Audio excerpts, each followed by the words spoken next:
we have Tim Martin, who trains a whole bunch of NBA players, but most notably because the Raptors are playing Victor Wembanyama this week, we're going to ask him a lot of Victor questions. But Tim, I appreciate you making the time, man. Thank you for joining us. No, thank you for having me, man. I'm excited. Love what you guys are doing. So it's good to be here. Hey, I appreciate you, man. I was reviewing a lot of YouTube tape, and I was learning a little bit about well, not just a little bit. I was learning a lot about basketball through a lot of what you do. You put a lot of helpful videos up. We'll talk about that in a second. We'll start with Victor because I'm sure by this point you've done a lot of interviews about Victor, a guy that you trained. Can you just walk us through how you got connected to Victor in the first place, and yeah, how you two started like collaborating? Yeah, man. Well, I worked with his agent, Boona Njai. I've been knowing him for about 10 years and worked with a lot of the French players that he represents, like Rudy Gobert, Frank Ntilikina, just pretty much all the French players that have made it in the NBA. He represents. So we started a great relationship years ago and started working those guys out in Dallas, Texas. And then it just kind of grew from there. And I started going to France a lot. So I worked with Sekou, who had a stint in the NBA. He was a lottery draft pick a few years back. And then I'd always hear about this kid named Victor Wembanyama. And you hear every year I always get like a new list of guys on the come up, right? But at that particular time, he was like 14 years old. And so with that, I would just kind of shell shocked a little bit, from what I saw from the film. And eventually he just kind of unraveled and he blew up. So that's kind of how we got connected. So two questions on that. How tall was he when you guys first got connected? And what was his skill set like back then? Because I think it's pretty amazing that he's hit the league already with a really, really developed skill set. We'll talk about that in a second. But I just want to know, like, first time you saw him in person, how tall was he and what did he have in his bag at that point? Yeah, nah, man, I think he was just, I mean, he was kind of raw, to be honest. He was at least 7 foot at that particular time, Wow. but I think just, the fluidity, you could see it was there. I mean, him just being agile and just his range of motion laterally and vertically, he had all the right foundational principles and fundamentals that you wanted. I think by the time I got to him, it was just more about, teaching him the nuances and the details within the details, so to speak. So he was always kind of a great talent, though. Okay, so this past summer obviously is going to be a big time because he's finishing up his European career and he's preparing for the draft. Take me through some of the type of work that you did with Victor this past summer. Was there, for example, one skill or one drill that he really excelled at, or one that he really struggled at? I'd love to hear your process with how you worked with Victor this past summer. Yeah, so really, man, it was just trying to solidify an identity. I know obviously people have been talking about his frame and his build.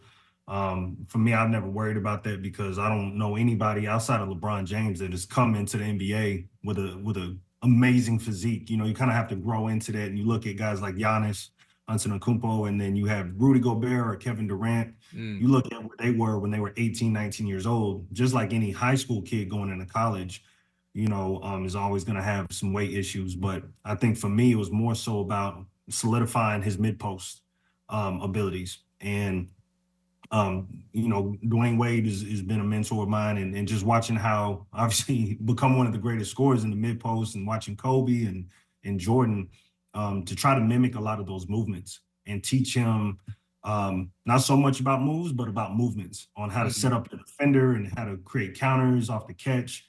His face-up game and being able to get to his spots and work his hooks or fadeaway jumpers. That was kind of the essence of what we really focused on before he got into the league. Okay, that's really interesting because I was going to ask you this anyway, but you worked with a lot of all-star guards, right? Like Tyrese Maxiell's a first-time all-star. You worked with him. Trae Young, you've been working with him, another all-star, and I'm sure the list is long. But do you drill your bigs differently than your guards? Because I gotta imagine like a Trae Young workout might not look the same on paper as a Victor workout. Yeah, man, really, it's just about getting them to understand what to do before they catch the ball. I think nowadays it's a different era that we live in, and I'm from the old school, so we used to play a lot of pickup basketball. So I equate that with like sparring in boxing. You know what I mean? But the way a lot of players train now is just, it's like a boxer going to just hit a punching bag and they're working on their power punches or what have you. And then they're trying to go into the ring and fight. And for me, it's kind of like, all right, we got to really understand what's going to happen in scenarios. So to answer your question, it's not the same because my job is to tailor make and customize the workout depending on the player. But essentially, the conversations are somewhat the same because we're talking a lot about what to do in certain scenarios. If the defense stunts or doubles from the top of from the free throw line, this is what you should be looking for. If you're trying to attack from the wing towards the baseline and you see this kind of read from the defense, this is what you should be doing.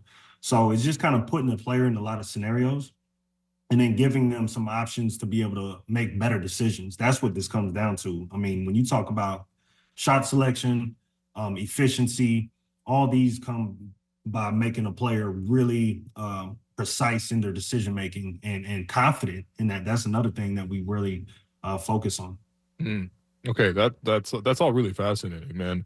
And I think for Victor in particular, right? Because again, it's got to be such a thrill to train him because we've just never seen a player like him ever, right? Like the geometry, the skills that he packs into that. How you said you worked with Rudy Gobert before too. And it's like, with all due respect to Rudy, but it's an entirely different skill set you see with Wemby. I mean, even within some of that, I guess you already mentioned that it's really about teaching them the decision making, but there's got to be some like really unique elements to working with Victor in particular, because I feel like you even saw him, for example, recently pull out that sham god, which is Yeah. absurd for a guy that big. But yeah, I mean, is there any moments where even for you, you're like, damn, I got to reconsider what I can teach the people, considering this guy's like basically an alien? Now, well, I mean, he keeps me on my toes, to be honest. Like I've never really had a player that, um, I mean, I remember we was actually in Paris one time and we were working on the baseline turnaround fadeaway. Kind of similar to what Jordan and Kobe was doing. As soon as they catch, they kind of hit that quick shimmy move and then Mm, have a nice turnaround fadeaway. But the way he was able to just pick up on it, and again, his fluidity and how he's able to move with such a essence. You know what I mean? It's really like poetry in motion to see a dude that big, you know what I mean? Big old feet and big hands. He's catching the ball and he's moving like he's my size. And so I think from that moment on how quick he was able to pick it up, most guys need almost a day or a week to really understand the movements, with the footwork or what have you. But for him, as soon as I tell him something, I mean, he's picking up on things very rapidly. And so it keeps me on my toes as a coach because it's like, hey, I got to be ready to keep throwing things at him to keep him engaged because the way he absorbs information is something like I never seen before. right. I mean, that's special. That's special, right? It's a really good student, is what you're describing right there. And I'm thinking about that Shamgon now. Like, is there an even crazier move that Wemby hasn't shown us yet in the league? Like, because again, like we've never seen a guy 7'5". Like, if Yao Ming did a Sham God, I would have fallen over. Like, Yeah. as a fan, I know Yao Ming's back in the day, he had like a one behind the back move that he pulled out in transition, and that was awesome. Like, that was no Sham God. So, is there an even sicker move in Wemby's bag that we haven't even seen yet?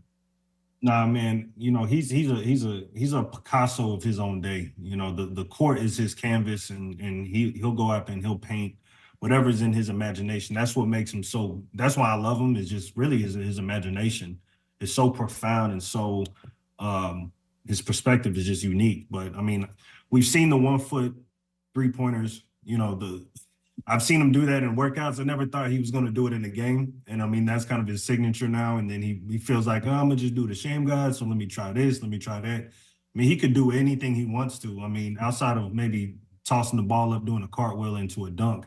I mean, I don't know if we'll see that. Maybe on a fast break or something, but you never know. Yeah. You know what? Now I'm thinking about it. I need to see Wemby in the dunk contest someday. I feel like it'd be kind of interesting to just see again his creativity. We've been speaking a lot about his character, and I think one thing you know him so well, but for me watching from afar, especially here in Toronto, um, I like the competitiveness that I see in Victor. Right, so I'm thinking about early in the season.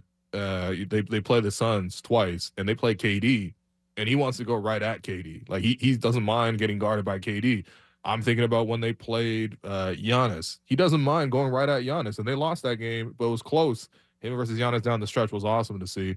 And then when he plays against Chet, I see that extra bit of like, there's a competitiveness there. And of course, OKC's got a much stronger team at the moment, but one on one, I don't know. Victor seems to really relish going at these certain guys. Do you notice that competitiveness in Victor? That I think that pretty much all these great players, especially guys that you mentioned, Dwayne Wade, for example, like, pretty much all these guys, in order to be great, you got to have that extra edge in terms of competitiveness.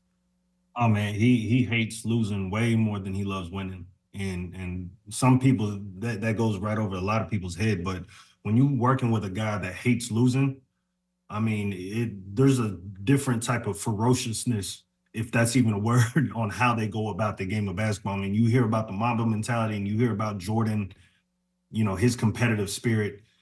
What makes Victor great is his mentalities is in those ranks. I mean, whether we're playing chess, I know I've done a lot of different things with him off the court, but it's like that's a guy that really hates losing. And if he loses, he's not going to be too happy, to where now you're going to see a whole different type of player probably the next game. So it's been an adjustment even this season, I think, because he's never lost this much. But I think we all know the famous cliche, you have to learn how to lose before you know how to win. And this league, I mean, you're dealing with the best players in the world. So I think this has been the biggest adjustment for him. But the one thing I could bet on is that he's gonna always come back with a vengeance. Yo, that's awesome, man. What a life, man. You playing chess with Victor? Yeah, That's he's a pretty smart cool. dude. I can't beat him either. That's what's frustrating for me. I hate losing too, so you can only imagine. Like, if after I take my L's, it's like, all right, stack them back up again. We're going again. Nice. Yeah. I mean, that's how it should be, though. That's how it should be. That's. I'm thinking about, so this is only the beginning of his career, and he's already put up like 20. He pretty much puts up whatever stats he wants to. I think he's like leading the league already in blocks, which is not a surprise. I mean, start of the season was really funny to see guys try to go against him. I think Wiggins tried to do one of his signature. He's got like that Penny Hardaway move that he does, and he tried to do that against Victor, and he just got blocked so easily. I remember Kyrie got blocked by him too. Like a lot of guys had to change their games, but this is just year one. I'm thinking about the improvement in next year, into the next 5 years, and the next 10 years, right? Um, man, like what's that even going to look like? Like, what are the steps that you're going to take to get him even better for next year, for example? Yeah, I think, usually what I do is just at the end of the season, it's we always got to see where the mental is. Where's his mind at? What are some of the things that he's learned in terms of his routine? I think that's the biggest difference from coming from Europe to the NBA, is just the amount of games you're playing weekly. And then now you're also shifting time zones. You're playing in different altitudes. The weather is different. You may be playing in Portland one night, it's raining, and then you have to fly across the country to Miami and change, 3 different time zones. So getting a better understanding of the routine that we see fits for him and what doesn't fit and what needs to be altered, and then kind of reverse engineer back to the basics, which is, maybe we got to work on some low post moves or, some pick and pop stuff, whatever the case may be. Mm. No, that's true. Because I actually really appreciated Victor because after the draft and after summer league, he said like, you're not gonna see me for a while, right? I'm Yeah. just gonna try to like go off the grid.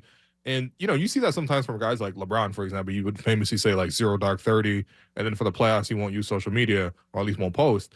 But I appreciate that for Victor, right? Because like for a guy that young to realize that he's got to take that space to make opportunities for himself to rest, to balance out the rest of his life. Like he just seems like a worldly character, and I think that mentality is going to set him up really nicely because again, I'm only speaking from seeing him from afar, but it seems like he already has a lot of his life figured out. You know what I mean? And now he's just got to get better at his craft.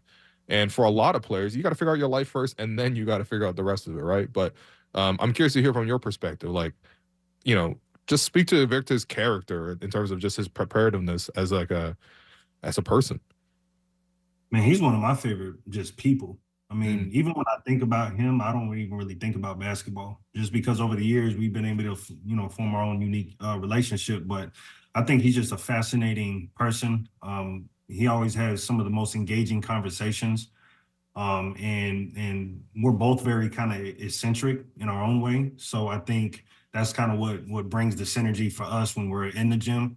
We're able to kind of just try different things and see what works and what doesn't work. And so, in terms of his character, I mean, whatever you would think a professional player should be in terms of their mentality.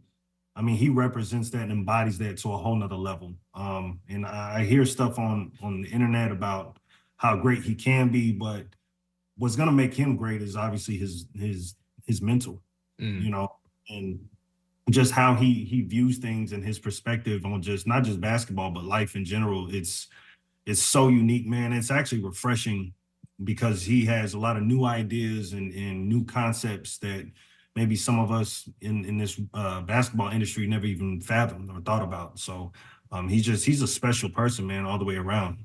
yeah. Wow. So can't wait to see Victor in person. I remember seeing him in summer league. The hype was crazy too, because I think that's the thing with him. Right, you come in, there's so much. I mean, he stands out. Literally, he stands out. Even on the basketball court, he stands out, which is hard to do at the NBA level. There's so much extra attention. I just remember summer league. Like I never seen the second bowl of Thomas and Mack like opened up for all the fans to come in. Like, and I just remember like even the excitement of myself just looking at this guy. I was like, damn, like he can do anything he wants on the court, but how's he gonna handle that with all that attention? And he seems really grounded, which is really cool. Because again, you forget the fact that he's like 19 or 20 years old or what, however old he is right now. Um, I wanted to pivot off of Victor for just for the last couple of minutes, and I want to ask you about working with Tyrese Maxey. So he made the All Star this year. If he played the Raptors exclusively, he would have been All Star a long time ago. The Yeah. Tyrese always kills the refs. So I want to ask you about Tyrese. What's it been like working with him, and how rewarding is it when you get a guy who gets to the All Star game for the first time? And I love Tyrese. He's another guy similar to Vic. Like he's like a little brother. You know, I've been working with him since he was in ninth grade in high school, and just to see his progress over the years, man, it's cool because what's fascinating for me and it's really surreal is that we've had these conversations. You know, so early on in high school, or even when he was at Kentucky, like he's saying that my dream is to become an NBA All Star, and to really see it come to fruition, but understanding what behind the scenes, what the work and just the on and off court stuff that he's had to deal with over the years of trying to solidify his role in this league and become the player he is. I mean, he's had to overcome a lot of hurdles too. It wasn't just a 0 to 100 kind of thing. It was an emotional roller coaster too. So for me, just being close with his family and seeing, how deserving he is too, man. Like this dude, when I say put in work, there's probably not a harder worker out there than Tyrese Maxey. I mean, he loves the grind. And so when you're around a player like that as a developer like myself, it makes my job easier. And it's cool to be able to be rewarded to go into a gym where a guy is gonna push you sometimes too to work better. So he's been great and I'm extremely happy for him. Yeah, a last question on this, just about Tyrese, but um, as a Raptor fan, I'm watching these games and I'm like, this guy killing us. He got 30 again. He had like a 40 piece against the Raptors. I know that he's already got 50 now, but his previous career high was 40 something. It was against the Raptors. He talked about how much he loves coming to Toronto. He played us in the playoff series. And I think the one thing I'm like, I can't even hate this guy because like he's always smiling. He's always he cooks you with a huge grin on his face. Yeah, just tell me, do you know where his positivity comes from? Because sometimes I watch him, I'm like, damn, I wish I could hate you, but I kind of love you, Yeah. even though you're dropping 30 against my team. I mean, his energy is so infectious. It's really contagious in so many ways. And like I don't know if he's ever had a bad day. I Mm. know that's what he makes it seem like though. But I think it's just a testament, man, to his family, his mom and dad, Tyrone and Denise. They raised a great human being, man. And what you see on the court, he's just like that off the court. You know what I mean? Always has energy. He don't even drink coffee. You know what I mean? Which is like it's amazing to see somebody that have that much energy just by nature. But yeah, his family is just A1, and they do things the right way, and who he is on and off the court is just it's cool to see him have this success and being able to share it with his people. All right. Well, Tim, I know you got another interview, got a lot of busy things to do. So I appreciate you. And yeah, let people know where they can find some of your work. Because again, I was watching a lot of your YouTube videos. I think for anybody watching them, like at any level of hoop, like there's going to be some very useful things that you could Yeah. take out of those. So yeah, let people know where they can find your work. Yeah, man. I think the easiest way to find me is to just if you just go to Google and type in Tim Martin basketball, or check me out on Instagram at Tim Martin B-ball. You could also check me out on my website, timmartiniq.com. We'll be posting up a lot of new stuff coming up soon, and definitely, yeah, stay tuned. All right, appreciate you.